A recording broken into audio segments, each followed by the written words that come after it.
Hoje nós gostaríamos de falar da doença da luxúria, o mau uso da sexualidade, ou seja, o pecado contra a castidade, aquilo que nós temos no 6º, mas também no 9º mandamento. Não pecar contra a castidade, mas também aquilo que vem antes de pecar contra a castidade, que é desejar, não desejar a mulher do próximo.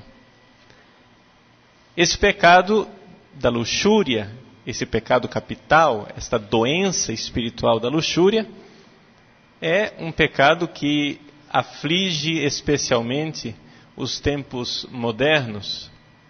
E não pensemos aqui que sempre foi assim, só que as coisas mudaram. Agora o mundo é mais sincero. Antigamente todo mundo cometia esses pecados, só que era tudo na surdina, era tudo escondido, hipocritamente. E agora se vive com clareza, não é verdade. E isto você pode perguntar para qualquer padre que tenha alguns anos de confessionário. Quando eu fui ordenado padre há 15 anos atrás, os pecados sexuais que se confessavam não eram da mesma forma que se confessam hoje. E eu vou dizer bem claramente que por trás disso tudo existe uma propaganda e existe uma ideologia. A ideologia que quer usar a sexualidade, a pulsão sexual, para fazer revoluções sociais. É assim que o nosso Ocidente, o nosso mundo atual, está sendo perseguido por uma ideologia. A sexualidade, que antes era somente um drama privado, tornou-se uma batalha social. Nós podemos verdadeiramente falar de revolução sexual. O que é a revolução sexual? Aconteceu que nos Estados Unidos, um pensador político e filosófico chamado Heribert Marcuse escreveu um livro na década de 50, chamado Eros e Civilização. Vejam, eu não quero dizer que toda a revolução sexual aconteceu por causa desse livro. Eu só estou dizendo que esse livro, ele conseguiu colocar de forma verbal aquilo que é exatamente o projeto da revolução sexual. Trata-se de uma revolução marxista. Vejam, quando nós olhamos para a revolução sexual e os hippies nos Estados Unidos na década de 70, a gente não pensa em marxismo. Ninguém de nós pensa em problemas de revolução marxista e socialista. E, no entanto, é o que está por trás. Heribert Marcuse, quando ele analisou a sociedade capitalista americana, fez o seguinte diagnóstico. Gostaria que vocês compreendessem que eu não estou de acordo com ele. Eu vou expor o pensamento dele. O diagnóstico dele é o seguinte: a sociedade capitalista, burguesa, leia-se entre parênteses, a sociedade que vive a moral judaico-cristã, é uma sociedade repressora, que reprime a sexualidade e que causa a guerra. Explico. Para que o capitalismo dê certo, diz o nosso ilustre Heribert Marcuse, para que o capitalismo dê certo é necessário que nós reprimamos a sexualidade. O homem, com a sua sexualidade reprimida, coloca todo o seu elan, toda a sua vontade interna em ter, em possuir, na ganância, na avareza. É assim que foi de uma sociedade puritana e reprimida, como a sociedade americana, que nasceu o capitalismo. Se os americanos não tivessem a sua sexualidade reprimida, provavelmente o capitalismo não teria se desenvolvido nas proporções que se desenvolveu na América. Portanto, trata-se de reprimir a sexualidade. Tratar o sexo como algo pecaminoso, como um tabu. Essa energia, ela é recalcada, castrada, reprimida para o nosso inconsciente.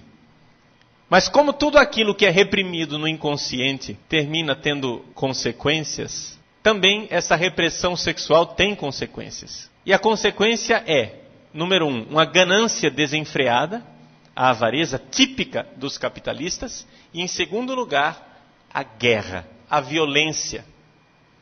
Para Herbert Marcuse, a guerra faz parte da manutenção da sociedade capitalista. Para ele, se ele estivesse vivo hoje e visse o presidente George W. Bush invadir o Iraque, ele dizia, isto é fatal, é necessário, é isto mesmo. A sociedade capitalista precisa gerar guerra para se manter.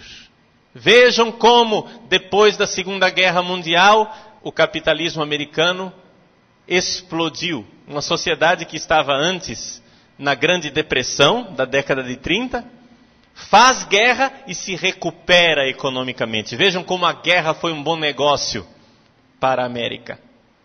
E agora que ela está em crise, ela faz guerra também. Contra quem? Contra o Vietnã. Então, assim, o nosso ilustre Herbert Marcuse analisa a sociedade americana e diz, a guerra, Segunda Guerra Mundial, a guerra na Coreia, a guerra no Vietnã, e se ele estivesse vivo, as guerras no Iraque, são guerras necessárias para a manutenção do sistema capitalista. Este é o diagnóstico dele. Solução?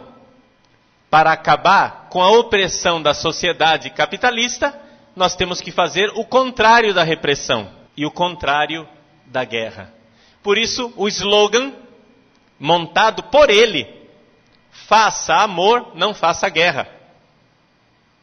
Por isso, os hippies tinham este lema, paz e amor. E amor aqui significa, claramente, sexualidade total e absolutamente livre. É claro que a geração dos hippies, para ter coragem de desreprimir, precisava ingerir uma quantidade de drogas. Eles foram criados em famílias cristãs, em famílias que ensinaram que pecado era pecado. Portanto, era necessário desreprimir. E assim eles tomam as drogas para conseguir, depois de fumar um baseado, andar nu pelo acampamento de Woodstock, ou então fazer alguma perversidade sexual. Vejam, tudo isto aqui está muito bem analisado em linguagem, claro, filosófica e psicológica, neste livro chamado Eros e Civilização. É um livro escrito pelo nosso ilustre senhor Herbert Marcuse, um comunista da Escola de Frankfurt. E ao escrever esse livro, o que ele queria, claramente, era usar a sexualidade reprimida dos jovens americanos como gasolina para a revolução socialista. Você não precisa acreditar em mim, compre o livro, está traduzido no Brasil. E uma tradução recente, de menos de 10 anos, já está na 18ª edição, para dizer que este pensamento da década de 50 não está tão fora de moda no nosso Brasil. No Brasil, todos os partidos, basicamente, são de inspiração esquerdista, pelo menos aqueles que estão no poder. Tanto o PT como o PSDB são de esquerda. E eles têm como programa a liberalização sexual para poder implantar o socialismo. Portanto, trata-se de algo pensado. Você vai dizer, não, padre, isso daí é uma coisa do PT. Ou seja, foi o PT quem fez com que houvesse liberação sexual, não é? É o PT quem abraça o casamento gay. PSDB não é assim. Como não é assim? Lembrem-se que foi quando o senhor José Serra foi ministro da Saúde que o nosso Brasil começou a distribuir alegremente camisinhas em todos os lugares, postos de saúde, e começamos a colocar camisinhas nas mãos dos nossos adolescentes. E a revolução sexual causada no Brasil pelo PSDB foi infinitamente maior do que qualquer malefício que o PT já tenha feito. Vejam, eu não sou petista e também não sou tucano. E não estou aqui para fazer um discurso político partidário no sentido de vamos todos para um partido, porque eu não tenho esse partido para oferecer. E mesmo que houvesse um partido, não é minha função como padre orientar vocês em escolhas partidárias. Geralmente, as escolhas no Brasil, as escolhas eleitorais, são sempre uma questão de escolher o mal menor, infelizmente. Os nossos políticos, eles têm, pelo menos os partidos, têm claramente uma agenda socialista, e esta agenda socialista sabe muito bem, não será possível implantar o socialismo se nós não destruirmos antes a moral judaico-cristã. Esta receita foi a receita que não foi inventada por Herbert Marcuse. Ela foi descoberta no início do século XX por um senhor chamado Georg Lukács. Lukács, ele justamente viu que era a cultura ocidental a grande culpada que estava impedindo a revolução de acontecer. E por cultura ocidental, ele compreendia o direito greco-romano, portanto era necessário entrar nas faculdades de direito para destruir o direito greco-romano e colocar ali juízes e advogados militantes. A filosofia grega, portanto era necessário entrar nas faculdades de filosofia para colocar ali uma nova filosofia, mas também a moral judaico-cristã. Esses três pilares precisavam ser derrubados. O que nos interessa aqui é a moral judaico-cristã. Vejam que existe um projeto político de acabar com a moralidade cristã e de impingir nos nossos jovens a convicção de que é impossível reprimir a sexualidade. Agora, o que acontece? O que acontece é que os nossos jovens atuais, eles não são mais como aquela geração de Woodstock. A geração de Woodstock, para conseguir fazer alguma coisa de perverso, precisava ingerir uma grande quantidade de narcóticos para então fazer a perversão. Os nossos jovens atuais fazem depravações muito maiores e nem sequer lhes aflora a antecâmara do cérebro a possibilidade de que eles estejam fazendo algo de mal, porque já foram criados assim.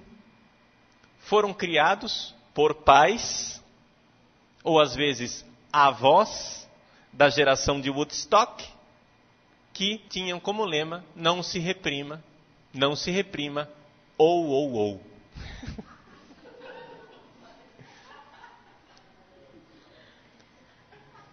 É isso aí. Não se reprima. Agora, meus queridos, compreendamos que aqui nós estamos lutando com um inimigo que é muito mais organizado e muito mais articulado do que um simples demôniozinho pessoal, meu anjinho da guarda ao negativo. Certamente, a sociedade atual se parece bastante com aquela sociedade que um dia foi contemplada por São Bento. São Bento, pai do monaquismo ocidental, conta a tradição que um dia estava andando pelo mosteiro E ele recebeu de Deus a graça de poder ver a presença dos demônios. E ele via o demônio atazanando um monge, tentando outro, fazendo isso, fazendo aquilo, fazendo estripulias. Ele saiu do mosteiro e foi para a cidade. Quando chegou na cidade, encontrou o diabo desocupado, feliz e contente, sentado à porta da cidade. E ele perguntou para o diabo: mas escuta, lá no mosteiro você se dá tanto trabalho? Vocês fazem tanta coisa? Por que é que aqui na cidade você fica aqui feliz e beato, sentado à porta, sem se preocupar com ninguém? E o diabo então responde: porque aqui eu não preciso mais fazer nada, aqui já é meu. Certamente, com políticos assim, no nosso país, o diabo está desocupado na nossa nação. Ele deveria fazer protesto de desemprego. Porque o diabo não tem o que fazer no nosso país, os políticos já fazem. Haja visto, por exemplo, o nosso governo, e isto não é uma invenção petista, embora o PT continue com a mesma desgraça, no nosso país, os nossos jovens adolescentes recebem na sexta série a visita de um funcionário do Ministério da Saúde ou da Secretaria da Saúde, que vem lá para educá-los sexualmente. O funcionário entra em sala de aula com um enorme pênis artificial de proporções descomunais, evidentemente para ser bem visto e observado e também para impedir o seu uso. E com uma camisinha gigante, o funcionário ensina os nossos jovens a utilizar-se da camisinha. Terminada aquela belíssima aula ilustrativa, eles então distribuem camisinhas na mão dos adolescentes. Se isto não é incitar ao uso precoce da sexualidade, eu não sei o que isto é. A pesquisa mundial que foi feita demonstra claramente que os jovens brasileiros, os adolescentes brasileiros, perdem a virgindade numa idade muito mais precoce do que em qualquer outro país deste planeta. Com políticos assim, o diabo está desempregado no nosso país. Trata-se de algo de caso pensado. Eles sabem que não poderão implantar a revolução socialista se não destruírem a moral judaico-cristã. E a coisa é feita gradativamente, claramente, com a ajuda dos meios de comunicação. Porque os meios de comunicação social estão nas mãos dos jornalistas, dos repórteres, das pessoas formadas em nossas universidades. E quais são as nossas universidades? Na época do regime militar, nossas universidades foram entregues, todas elas, na mão dos comunistas. Por causa da teoria do senhor general Golbery do Couto e Silva. Ele dizia o seguinte: nós estamos colocando pressão no movimento comunista. Toda panela de pressão precisa de uma válvula, senão explode. Qual é a válvula que nós vamos dar aos comunistas? As universidades. E assim, de caso pensado, os nossos militares, no momento de extrema estupidez e tolice, entregaram o que nós tínhamos de mais valioso, os nossos jovens, na mão dos comunistas. Ah, não, padre, mas naquela época eles não tinham liberdade para ensinar o comunismo nas universidades. Nas universidades, qualquer um que falasse de reforma agrária ia para o Chilindró, porque tinha um agente do DOPS disfarçado, ouvindo. É verdade. No entanto, qual agente do DOPS foi treinado para identificar que ensinar aos jovens a se masturbar como não sendo pecado e como sendo necessário para o nosso desenvolvimento sexual é uma tática comunista? Você identificaria um socialista porque ele está ensinando a sexualidade? Lembrem-se, meus queridos, que a senhora Marta Suplicy, Qual é a profissão dela? Sexóloga.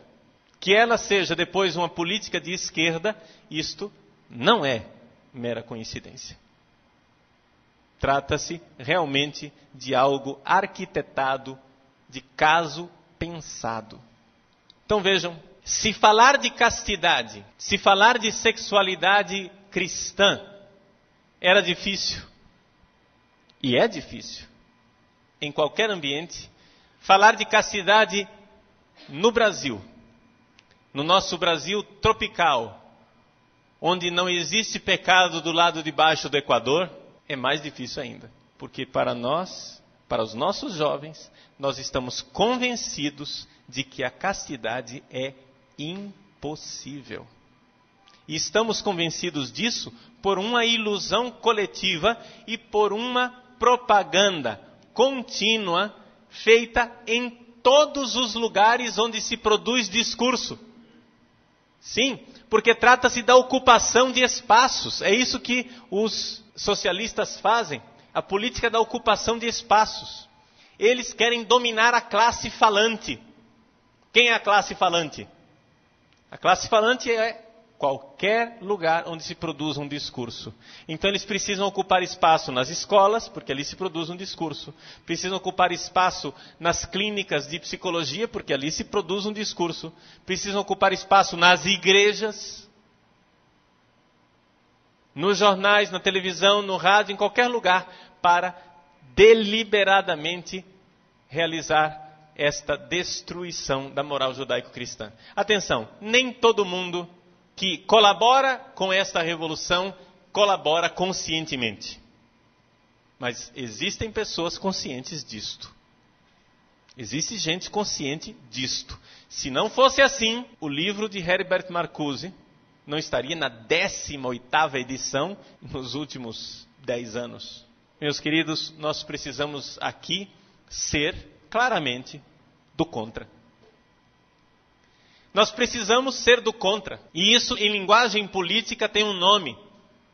Reaça. Nós, cristãos, somos reacionários. Por sermos cristãos, somos reacionários. Somos gente que reage a essa revolução que está aí. Nós estamos aqui para reagir e precisamos reagir a essa derrocada dos valores morais do cristianismo. Nós precisamos fazer alguma coisa e precisamos começar de casa, ou seja, convencendo a nós mesmos. Convencendo a nós mesmos que nós não podemos continuar assim. No seu livro O Sal da Terra, um livro de entrevistas, uma entrevista concedida pelo cardeal Ratzinger ao jornalista Peter Seewald, está em português, nas livrarias, para quem quiser adquirir. Recomendo insistentemente a leitura de O Sal da Terra, para quem quiser compreender o mundo atual e a crise pela qual a igreja passa. O livro é extraordinário, de uma lucidez extraordinária. No seu livro O Sal da Terra, o cardeal Ratzinger dizia assim. Eu falo dizia, não porque ele morreu, mas porque ele virou Bento XVI, né? O cardeal Ratzinger dizia o seguinte: eu estava conversando com um amigo aqui da região de Frascati. Frascati fica perto de Roma, é a região de Castelli Romani, onde tem bastante plantação de uva, né? Parreiras, videiras imensas, assim, onde se produz um belíssimo, boníssimo vinho branco, o vinho de Frascati. Ele disse que conversava com um amigo da região de Frascati e ele dizia que em tal época do ano é necessário podar a parreira, o pé da uva. Porque se não houver poda, no ano seguinte, aquela parreira só produz folhas, não produz fruto. Assim é o ser humano. Se nós não podarmos um pouco da exuberância da nossa sexualidade, de nossa energia sexual, nós seremos estéreis, enquanto civilização, enquanto povo, e o que é pior, enquanto existência. A minha vida será uma existência estéril, se eu, de alguma forma, não podar Não somente no campo da sexualidade, em tantas outras coisas também. Mas é necessário que o agricultor pode. Isso é uma parábola evangélica. Meu pai é o agricultor de Jesus. É ele quem poda os ramos. Se não houver poda, não haverá produção de fruto. Se nós, de alguma forma, não colocarmos um limite à nossa sexualidade, nós não poderemos produzir fruto algum. Portanto, aquilo que nós temos como lema de não reprimir, deve ser mudado. E é isso que nós gostaríamos de estudar ao estudarmos o problema da sexualidade humana, a luxúria.